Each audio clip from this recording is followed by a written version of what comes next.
You're listening to Greater Good Radio Hawaii. Today's guest is Kenton Eldridge, co-founder and partner of Sennet Capital.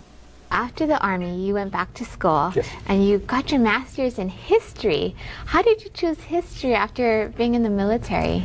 At the Defense Language Institute, I studied German, and then spent nearly 2 years in Germany. And I was fascinated by German history, and decided when I left the Army to get a master's degree in history, in German history. And then you went on to get your master's MBA. Yes.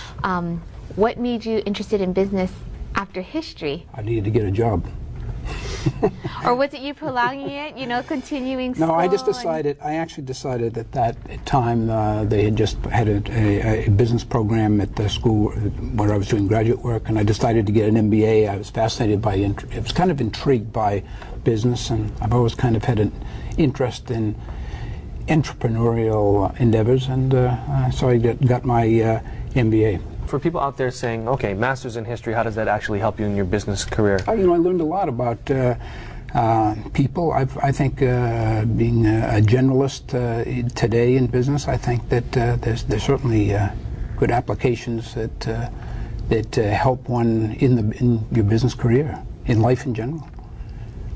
And then you talked about being entrepreneur, always having this entrepreneurial spirit. Was that even when you were a young boy? No, it wasn't necessarily when I was a young boy. It really kind of developed, I think, later in life. I have very good friends who are entrepreneurs, and that's kind of how I got into retailing to begin with. I had no real interest in retailing per se, but Abraham and Strauss from Brooklyn, New York came to school, and I interviewed, and I was intrigued by their career path, and decided to accept their offer and move to New York.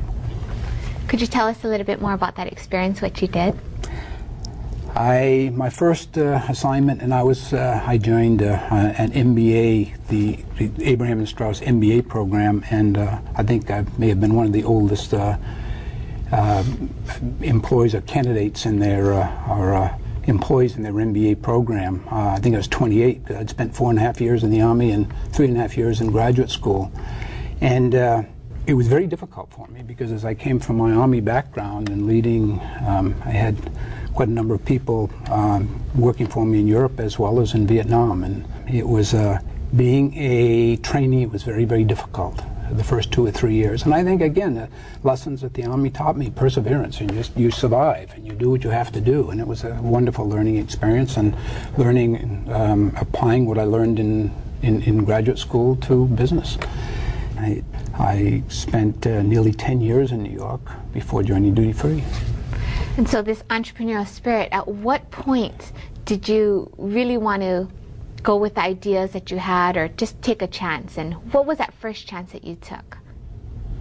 Well, I think in retailing, as a department manager, and that perhaps was one of my first opportunities to really work as an entrepreneur. I think you have an opportunity to run a business. It's a rather controlled business because it's within a big organization. But you have an opportunity to plan your business, to learn how to plan a business, to interact with your customers, because in the store I was a department manager. So you need to understand who your clientele is, what kind of merchandise they're looking for. So that was the first opportunity that I had to really, I think, experiment with my with any kind of creativity, if you will.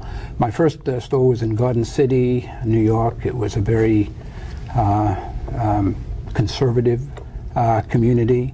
And it was in 1974, and it was just at the end of the first energy crisis I think this country experienced. And electric blankets were very hot at the time, and we were always sent blue and pink and purple electric blankets, but our customers wanted white. So I used to trade with all the other department managers and bring in white electric blankets. Same with my sheets, and I found that it was an interesting, because the company gave me the opportunity to be creative, and I thrived in that type of the rewards I got from success. After you retired, how long did it take before you started your own business? I didn't really start my own business. I retired in 1997, and I was I was asked by a very good friend if I would mentor two entrepreneurs in a startup, a local startup here. And I said, gee, I really don't know anything about the technology. And they said, well, I don't need any help in the technology, but it's really the general business that they need help with. I spent a great deal of time with them. I spent 2 or 3 years with them, and at the same time I got involved in one thing led to the other, and I began to mentor 2 or 3 companies and invest in a couple of them. And I've been mentoring and investing in companies ever since, but I've never really started my own company.